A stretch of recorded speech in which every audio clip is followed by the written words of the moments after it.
Oke guys, kali ini kita akan mengomentari berita yang akan bahas tentang masalah kerusakan fasilitas yang ada di sekitar gedung DPR setelah demo kemarin. Nah, untuk mengetahui konteksnya, mari kita bersama simak beritanya. Kita mulai videonya. Aksi unjuk rasa di kawasan gedung DPR MPR Senin kemarin menyisakan fasilitas umum yang rusak. Pos polisi lalu lintas di perempatan Selipi, Jakarta Barat dirusak massa. Penghalang beton di sepanjang Jalan Palmerah, Jakarta Barat Oh ya, juga pada rubuh semua dibongkar. tuh. Selain pos polisi, Selipi menjadi sorotan atau menjadi sasaran, masa juga merusak lampu lalu lintas di perempatan Selipi menuju Jalan Petamburan.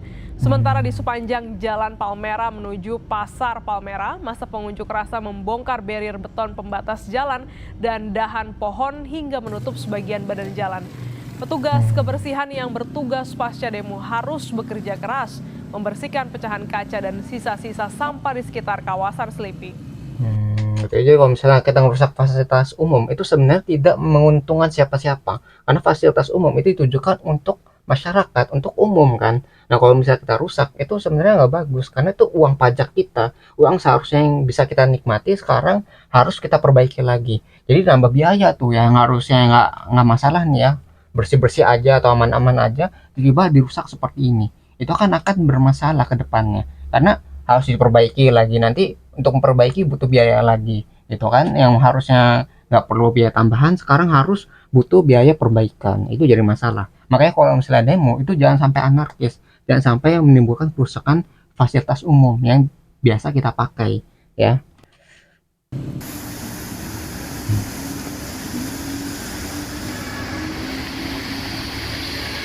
Informasi terkini pasca unjuk rasa yang menyebabkan sejumlah fasilitas umum rusak. Kita bergabung dengan jurnalis Kompas TV, Fedriska Ananda dan juru kamera Janivan Prapta di kawasan Selipi, Jakarta Barat. Selamat pagi, Rizka, gambarkan kepada kami seberapa parah kerusakan dari unjuk rasa kemarin dan Bagaimana separah dampaknya apa hingga itu. pagi hari ini.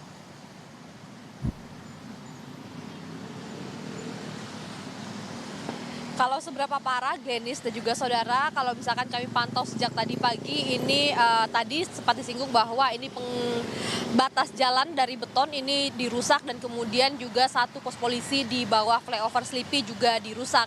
Dan kemudian kalau misalkan Polisinya dari kena pantauan juga kami ya. sejak tadi pagi, memang hanya itu saja yang terlihat. Namun kalau misalkan kita lihat di media sosial, bagaimana kemudian beberapa motor kemudian dibakar juga, ini juga tidak tampak begitu bangkai motornya, sepertinya sudah diangkut ataupun sudah dibersihkan. Namun yang tersisa pada pagi hari ini, Glenis dan juga saudara, adalah bagaimana kemudian pembatas beton ini di Jalan Palmerah Utara masih belum dirapikan, karena memang Ya, kalau pada misalkan rubuh kita itu. tahu juga Jalan Palmerah ini cukup sibuk, di mana tidak jauh dari sini juga ada pasar yang kemudian beraktivitas pada pagi hari. Kemudian ini menyisakan ataupun mengakibatkan macet di Nah itu Jalan ya Palmerah masalah. Utara.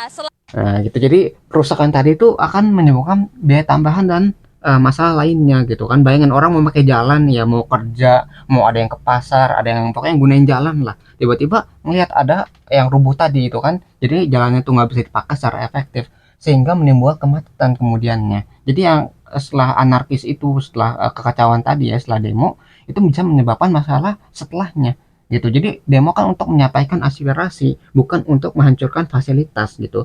Ingat tujuan utamanya bukan untuk menghancurkan fasilitas, tapi untuk menyampaikan aspirasi, menyampaikan ide atau gagasan yang dari masyarakat yang mungkin kurang didengar sebelumnya. Itu bukan untuk merusak fasilitas ya, tujuannya seperti itu.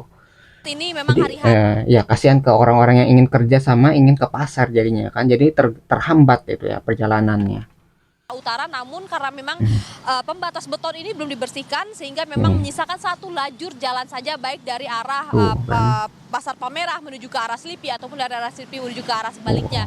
Di mana kalau misalkan kami pantau juga, Glenis dan juga saudara, tadi kalau misalkan dari petugas Oren ataupun pasukan Oren PPSU ini berusaha begitu ya untuk mencoba mengembalikan beton jalan ini ke tengah jalan untuk membatas tanggung bagian kiri jawab dan lah kanan. Namun memang setidaknya ini gitu. membutuhkan peralatan yang lebih memadai, karena tadi kalau misalkan kami pantau dari petugas Oren ini hanya berusaha untuk mengembalikan pembatas beton ini menggunakan tangan. Tentu ini tidak pekerjaan yang mudah Berbahaya begitu ya, juga. bagaimana kemudian ini seharusnya membutuhkan bantuan alat berat untuk mengembalikan pembatas beton ini ke bagian tengah dari jalan ini, Glenis.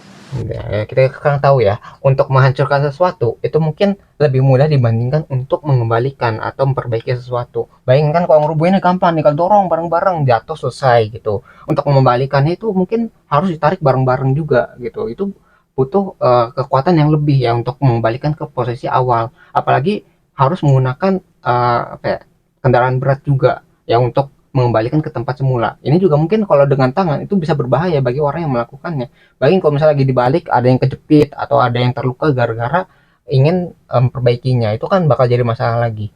Ya jadi untuk memperbaiki sesuatu itu tidak semudah yang terlihatnya atau tidak semudah untuk menghancurkannya. Ya, Juga terjadi kepadatan atau ada alternatif jalur yang bisa menjadi ya ini pilihan bagi warga alternatifnya yang ada mau nggak nih? menuju ke Palmerah? Siska?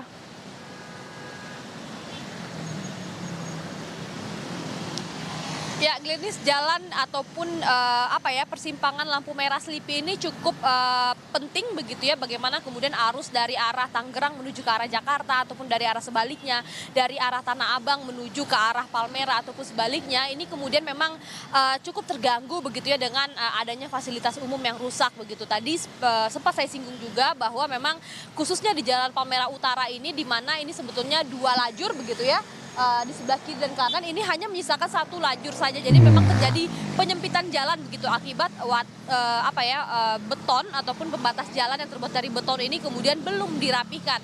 Sehingga ini terjadi perlambatan begitu ya. Kemudian juga ada juga bagian-bagian dari material yang kemarin sempat dibakar oleh pengunjuk rasa begitu ya.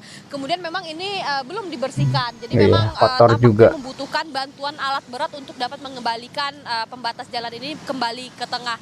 Bagaimana kemudian kalau misalkan kita mengikuti unjuk rasa yang terjadi kemarin di depan gedung DPR RI ini, di mana sebetulnya ini terjadi hingga malam hari tadi, di mana kalau Sampai misalkan malam ya. informasi yang kami dapatkan ini sekitar hampir pukul 12 malam. Jadi memang tadi kami pantau juga di bawah flyover Selipi juga masih tampak petugas Brimob yang kemudian masih beristirahat Mengamankan. begitu setelah kemudian kemarin mengamankan aksi unjuk rasa ini. Dan kemudian kalau misalkan saya juga sempat saya bisa sampaikan, Gladys dan juga saudara, bagi masyarakat yang akan melintasi jalur persimpangan Selipi ini juga diharapkan menggunakan masker begitu ya. Bagaimana kemudian udara Oh ya, ataupun itu ya, partikel gas dari itu ya gas air kemarin. mata ini masih terasa begitu. Jadi memang untuk memberikan kenyamanan bagi para pengguna jalan sendiri. Ya, jadi dampaknya masih dirasakan karena kan malam nih ya, aktivitas pagi itu masih ada dampaknya kayak dari gas air mata itu kan bisa menyerang mata dan dari hidung gitu. Nah kalau misalnya itu terhirup ya, orang-orang yang demo sekalipun itu bisa merasakan dampak atau akibat dari demonya gitu. Jadi orang mau berkendara nih itu bisa terganggu juga. Bayangin yang naik motor itu harus menghirup gas air mata itu kan, jadi udah menghirup, wow itu udah pedih itu ke mata, ke hidung, dan apa ya, anggota pernafasan lah. Ya itu pokoknya kan berbahaya juga, apalagi di jalan. Ya orang harus bergerak. Kalau misalnya oleng sedikit atau terganggu konsentrasinya itu kan bisa menyebabkan kecelakaan. Jadi udah menghambat dari apa ya, jalannya kan, jadi yang 2 jalur jadi apa 1 jalur, jadi berkurang setengahnya, sama mengganggu juga bagi para pemotor yang harus menghirup gas atau sisa-sisa gas ya dari demo malam itu gitu. Jadi dampaknya bisa dirasakan setelah demonya. Nah ini dampak negatifnya ya.